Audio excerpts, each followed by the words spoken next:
ఈ వీడియోలో నాగర్ కర్నూలు గుడి దగ్గర ఏం జరిగింది, ఆ ఇన్సిడెంట్ జరగడానికి కారణం ఏంటి అనే విషయాల గురించి, అలాగే నిత్యానంద స్వామి చనిపోయారా, ఇంతకీ ఏం జరిగింది అనే విషయాల గురించి ఈ వీడియోలో చెప్పబోతున్నాను. హాయ్ హలో నమస్తే, వెల్కమ్ టు పీడీజై Pagadala junction last 24 hours news number 20 కి స్వాగతం. వీడియోలోకి వెళ్లే ముందు ఇంకెవరైనా ఈ ఛానల్ సబ్స్క్రైబ్ చేయకపోతే సబ్స్క్రైబ్ చేయండి, లైక్ చేయకపోతే లైక్ చేయండి, అలాగే ఈ వీడియో ఎలా అనిపించిందో తప్పకుండా కామెంట్ చేయండి. సో ఇంకేమాత్రం లైక్ చేయకుండా వీడియోలోకి వెళ్ళిపోదాం. గత కొద్ది రోజులుగా తెలుగు రాష్ట్రాల్లో అసలు ఏం జరుగుతుంది, ఎక్కడ చూసినా అరాచకాలు, దోపిడీలు, ముఖ్యంగా అత్యాచారాలు చాలా ఎక్కువైపోయాయి అనమాట. ఎక్కడ చూసినా ఇవే జరుగుతున్నాయి. ఆడపిల్లల్ని బయటకు పంపించాలంటేనే చాలా భయం వేస్తుంది. మన నాగర్ కర్నూలులో జరిగింది కూడా ఇదే. అది కూడా గుడి దగ్గర అంత దారుణం జరిగింది. అసలు ఎలా చేయగలిగారని కూడా నాకు చాలా బాధ వేస్తుంది అనమాట. అసలు ఇందుకు ఏం జరిగిందంటే, ఈ మార్చి 25న నాగర్ కర్నూలులోని ఓరకొండ అనే గ్రామంలో అభయ ఆంజనేయ స్వామి అనే గుడి ఉంది. అది చాలా మహిమ గల గుడి అని చెప్తూ ఉంటారు. అక్కడికి వెళ్ళి ఒక నైట్ స్టే చేసి పూజలు చేస్తే వాళ్ళ కోరికలు తీరుతాయని చెప్పి చాలా మందిలో ఉన్న నమ్మకం. సో ఇదే విధంగా ఒక జంట అక్కడ పూజలు చేయడానికి వెళ్ళింది ఈ మార్చి 25న. సో అక్కడ వాళ్ళు పూజలు చేస్తున్నారు, ఒక నైట్ స్టే చేయాలని చెప్పి అక్కడ వాళ్ళిద్దరు ఉన్నారు. కానీ నైట్ ఆవిడ అవసరాలు తీర్చుకోవటానికి బయట అయితే వచ్చింది. సో అయితే బయట వచ్చిన తర్వాత అక్కడ అప్పటికి ఒక నలుగురు మందు దాకుతూ కూర్చున్నారంట అక్కడ బండల మీద. సో ఈ దీని అయితే చూసింది, వెంటనే వెళ్ళిపోవాలని చెప్పి వచ్చింది. కానీ అప్పటికే ఆ అమ్మాయిని బంధించేసి వాళ్ళ నలుగురిని కాకుండా ఇంకో ముగ్గురిని పిలిచారంట, ఈ విధంగా దొరికింది రండి అని చెప్పి. సో ఆ తర్వాత వాళ్ళు చేసిన దారుణం చూడండి. అసలు ఏం చేయాలో కూడా అర్థం కావట్లేదు అనమాట. నిజానికి ఆ అమ్మాయిని కట్టేసి చిత్రహింసలు పెట్టి దారుణంగా కొట్టి మరి ఆ మీద అత్యాచారం అయితే చేశారు. పైగా ఆ అమ్మాయిని కాపాడదాం అని కూడా వచ్చిన అతను కూడా చెట్టుకు కట్టేసి అతన్ని ఇంకా దారుణంగా కొట్టి మరి హింసించారంట. సో ఈ విధంగా అయితే చేశారు. ఇదే దారుణం అనుకుంటే తర్వాత ఆవిడ దాహం అని ఏడుస్తుంటే ఆ అమ్మాయి నోట్లో యూరినేట్ చేశారంట. అసలు ఎంత దారుణం చెప్పండి ఇది. అసలు రాక్షసుల కంటే హీనంగా ప్రవర్తించారు. కనీసం ఈ మనుషులు అసలు ఏ జాతి కూడా అర్థం కావట్లేదు అనమాట. అంత దారుణం అయితే చేశారు. దాని తర్వాత వాళ్ళని అక్కడితో వదిలేకుండా వాళ్ళ దగ్గర ఉన్న డబ్బు, బంగారం అంతా దోచుకొని ఈ విషయాలను ఎక్కడైనా బయటకు పెడితే మేము తీసిన వీడియోలు, ఫోటోలు అంతా బయట పెడతాం, సోషల్ మీడియాలో వైరల్ చేస్తాం, అప్పుడు మీ పరువు పోతుందని చెప్పి ఇంకా బెదిరించారంట. సో ఈ విధంగా అయితే చేశారు. కానీ ఆ తర్వాత ఎంతో ధైర్యంతో వాళ్ళు పోలీస్ స్టేషన్ కి వెళ్ళి కంప్లైంట్ చేద్దామని అనుకున్నారు. కానీ అమ్మాయి మాత్రం వద్దనిందంట. వద్దు, నా పరువు పోతుంది, ఇంట్లో తెలిస్తే బాధపడతారు అని చెప్పిందంట. కానీ అది ఈ విషయం చెప్పనవసరం లేదు, కానీ మనకి డబ్బులు పోయాయి, నగలు పోయాయని మాత్రం కంప్లైంట్ ఇద్దాం, అవన్నీ తిరిగి వస్తాయి కదా అని చెప్పి ఆ అబ్బాయి ధైర్యం చెప్పి పోలీస్ స్టేషన్ కి వెళ్ళి తీసుకెళ్లాడు. కానీ ఇక్కడ పోలీసులను మెచ్చుకోవాలి. అసలు పోలీసులు వాళ్ళు వెంటనే స్పందించకపోయింటే అసలు ఈ విషయం బయటకు వచ్చేది కాదు. నిజానికి వాళ్ళు పోలీస్ స్టేషన్ కి వచ్చిన తర్వాత వాళ్ళ పరిస్థితి చూసి వాళ్ళే ఆశ్చర్యపోయారంట. నిజానికి మీరు ఈ దొంగతనం కాదు జరిగింది, ఇంకేదో జరిగింది, మీకు అది బయట పెట్టండి, మేము చూసుకుంటాం అని ధైర్యం ఇవ్వడంతో వాళ్ళ అసలు విషయం బయట పెట్టారనమాట. సో ఆ తర్వాత వాళ్ళు చెప్పిన ప్రకారం కంప్లైంట్ రిజిస్టర్ చేసుకొని కేవలం 24 గంటల్లో వాళ్ళని పట్టుకున్నారు. ఆ ఫస్ట్ వాళ్ళు 6 పట్టుకున్నారు అనమాట. వాళ్ళ ద్వారా మళ్ళీ మరొకరిని పట్టుకున్నారు. అప్పుడు వాళ్ళని ఇన్వెస్టిగేషన్ చేస్తే తెలిసింది ఏంటంటే అక్కడ గుడి దగ్గర అదే ప్లేస్ లో చాలా అత్యాచారాలు చేశారంట. మరి చూసుకోండి ఏ ధైర్యంతో చేశారు. చట్టాలు ఏం చేయలేమని ధైర్యంతోనే కదా వాళ్ళు చేశారు. నిజానికి చట్టాలు చాలా కఠినంగా ఉంటే ఇలాంటి విషయాల్లో జనాల్లో చాలా భయం అనేది వచ్చింది. ఈ అరబ్ కంట్రీస్ లో అక్కడ చూడండి, ఇలాంటి అత్యాచారాలు చేస్తే నడి రోడ్డు మీద పెట్టి నరికేస్తారు అనమాట. ఆ విధంగా అయితే శిక్షలు అయితే ఉంటాయి. మరి దీని మీద ఎవ్వరు స్పందించరు. ఆ పికిల్స్ మీద పెట్టిన ఇంట్రెస్ట్, ఇలాంటి వాటి మీద ఇంట్రెస్ట్ అయితే పెట్టిండ్రన్నమాట. నిజానికి ప్రతి ఒక్కరు కానీ వీడియోస్ చేస్తుంటే వైరల్ అయింటే ప్రభుత్వం మీద ప్రెజర్ వచ్చేది, ఫాస్ట్ స్టెప్స్ తీసుకునే వాళ్ళకి ఖచ్చితంగా శిక్ష అనేది పడుండేది. కానీ అదేం జరగలేదు అనమాట. ఆ విధంగా ఉంది సొసైటీ. మరి చూద్దాం, పోలీసులు అరెస్ట్ చేశారు. వాళ్ళైతే ఖచ్చితంగా వాళ్ళకి శిక్ష పడేలాగా చేస్తాం, బెయిల్ కూడా రానియకుండా చేస్తాం అని వాళ్ళైతే హామీ ఇచ్చారు. మరి చూద్దాం ఆ విధంగా జరుగుతుందా లేదా అనేది చూడాలి. నిన్న పవన్ కళ్యాణ్ గారి కాన్వాయ్ వల్ల ఓ 30 మంది జేఈ ఎగ్జామ్స్ ను మిస్ అయ్యారని చెప్పి ఆ కాంట్రవర్సీ బాగా నడుస్తోంది న్యూస్ ఛానల్స్ లో, అలాగే సోషల్ మీడియాలో. నిజానికి అసలు ఏం జరిగిందంటే, April 7న అడవి బాట అనే ప్రోగ్రామ్ లో భాగంగా పవన్ కళ్యాణ్ గారు ఈ వైజాగ్, అరకు టూర్ అయితే ఉందన్నమాట. ఆ ట్రైబల్స్ ని, అదే కొండ ప్రాంతాల్లో ఉన్న ట్రైబల్స్ ని కలవటానికి పవన్ కళ్యాణ్ గారు అయితే వచ్చారు.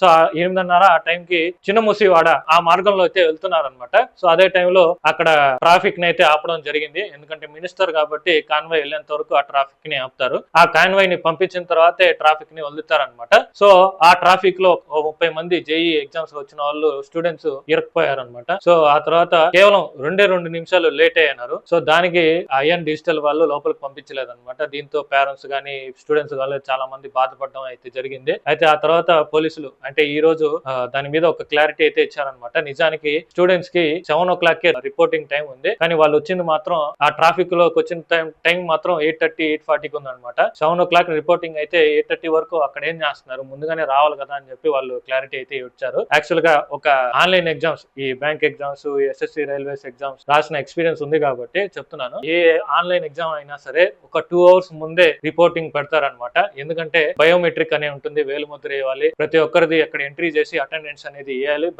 బయట హాల్ టికెట్ ఒరిజినల్ కాదా, ఇచ్చిన వ్యక్తి వాడా కాదా అని చేసి చెక్ చేస్తారు. సో దీనికి కొంచెం టైం అయితే పడుతుంది, అందుకే 2 hours ముందు నుంచే రిపోర్టింగ్ టైం పెడతారనమాట. సో ఆ విధంగా ఆన్లైన్ ఎగ్జామ్ అయితే ఉంటుంది.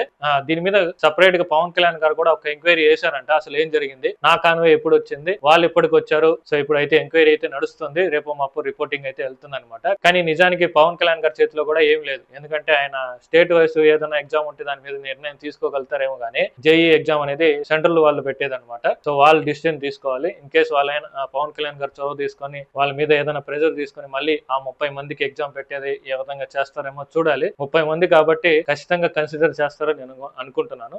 మరి చూద్దాం ఏ జరుగుతుంది అనేది. మామూలుగా మనం ఎక్కడికైనా ట్రిప్ కి వెళ్ళాలన్నా లేకపోతే రైడ్ కి వెళ్ళాలన్నా బైక్ మీద వెళ్తాం. కొండ ప్రాంతాలకి ట్రెక్కింగ్ కి వెళ్ళాలంటే ఆ కొండ వరకు బైక్ వెళ్తాం, కానీ రోడ్డు కానీ ఉంటే వెళ్ళిపోవచ్చు కొండ మీదకి. రోడ్డు లేని కొండల మీదకి అయితే బండి అయితే వెళ్ళదు, ఖచ్చితంగా కిందనే పార్కింగ్ చేసి వెళ్లాల్సి ఉంటుంది. సో దీన్ని దృష్టిలో పెట్టుకొని కవాసాకి కంపెనీ కార్లెలో అనే ఒక కొత్త రోబోట్ వెహికల్ ని తీసుకొచ్చింది అనమాట. ఇది చూడడానికి మామూలు వెహికల్ గా లేదు. ఈ జంతువులు ఎలా ఉంటాయో, ఈ పులి, సింహాలు, కుక్కలు ఎలా ఉంటాయో ఆ విధంగా డిజైన్ చేశారనమాట. కానీ ఇది మామూలు వెహికల్ వెళ్ళినట్టు వెళ్ళదు అనమాట. జంతువు ఏ విధంగా పరిగెత్తుకుంటూ వెళ్తుందో ఆ విధంగా వెళ్తుంది ఈ వెహికల్. కాకపోతే ఇది పెట్రోల్ తో గానీ ఎలక్ట్రిక్ పవర్ తో గానీ ఇది నడవదు, హైడ్రోజన్ పవర్ తో నడుస్తుంది అనమాట. సో ఆ విధంగా ఈ రోబోట్ వెహికల్ ని డిజైన్ చేశారు. కాకపోతే వీళ్ళు ఈ వెహికల్ ని ఇప్పుడు తీసుకురావట్లేదు, 2050కి తీసుకొస్తామని తెలియజేశారు అనమాట. సో ఇంకా 30 ఏళ్ళు ఉంది, మరి చూద్దాం ఏ విధంగా తీసుకొస్తారనేది. నిత్యానంద స్వామి చనిపోయాడా, అసలు ఎందుకు ఏం జరిగింది, నిజంగానే చనిపోయాడా అనే విషయాల గురించి ఇప్పుడు చూద్దాం. అసలు ఈ నిత్యానంద స్వామి గురించి మీకు తెలిసిందే. గతంలో ఆయన ఒక చిన్న సాధువుగా ఆయన జీవితాన్ని మొదలుపెట్టి ఎంత పెద్ద బాబాగా ఎదిగాడనేది మీకు అందరికీ తెలిసిందే. పైగా తమిళనాడులో కొన్ని ప్రాంతాల్లో ఆయనకి ఇప్పటికీ ఆశ్రమాలు ఉన్నాయన్నమాట. అరుణాచలంలో ఇప్పటికీ చూస్తాం ఆయనకి ఆశ్రమం, ఆయనకి ఇప్పటికీ ఉంది.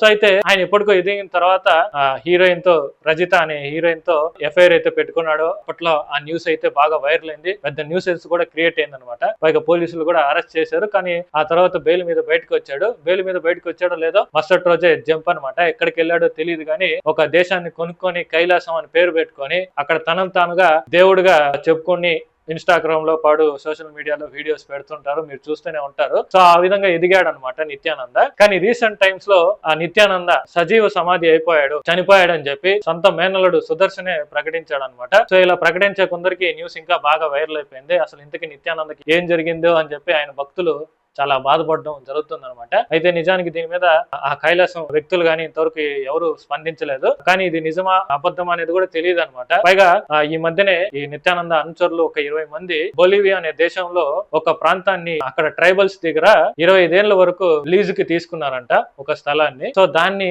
100 ఏళ్లకు పొడిగించాలని చెప్పి వాళ్ళ మీద ప్రెజర్ అయితే తీసుకొస్తున్నారు, పైగా బెదిరించారంట. సో ఈ ట్రైబల్స్ వాళ్ళు గమ్మున ఉంటారా, అక్కడ ఉన్న దేశ పెద్దలకైతే చెప్పారు. సో వాళ్ళు సీరియస్ గా తీసుకున్న 20 మందిని వాళ్ళ దేశాలకి పంపించేశారంట. ఈ విధంగా అయితే నిత్యానంద విషయంలో జరుగుతోంది. సో అది డ్రామానా నిజమా ఫేక్ అనేది ఇంతవరకు తెలియలేదు. నిజానికి ఆ కైలాసం ఎక్కడున్నది కూడా తెలియదు అనమాట. ఎక్కడో ఒక ఐలాండ్ కొనుక్కొని అక్కడ ఉన్నాడు, అసలు ఇంతకీ ఆ ప్రాంతం ఎక్కడుందో కూడా తెలియదు జనాలకి. మరి చూద్దాం దీని మీద నిత్యానంద స్వామి ఏ విధంగా స్పందిస్తాడా, ఇది నిజమా కాదా, నిజంగానే చనిపోయారా లేకపోతే వాళ్ళ అనుచరులు ఏమైనా ప్రకటిస్తారా అనేది చూడాలి.